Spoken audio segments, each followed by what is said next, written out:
Want to stop random people from messaging you on Messenger on your Android phone? It's super easy and you can make your chats more private. In this video, I'll show you how to change who can message you on the Facebook Messenger app for Android. So without wasting any time, let's get started. First, open Messenger, tap the three-line icon. Now click on the settings. Scroll down, look for privacy and safety. After finding it, click on it. Now choose message delivery.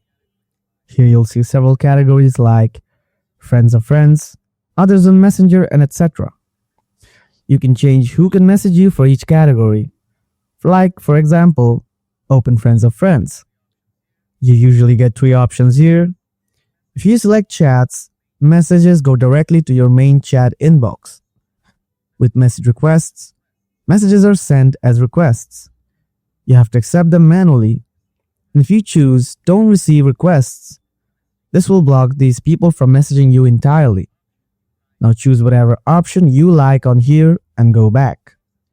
You can repeat this process for every available category in your Messenger.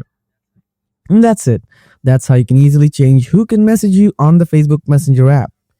If this video helped you out, drop a comment. I'd love to hear your thoughts. And don't forget to like and subscribe for more simple tips and tricks.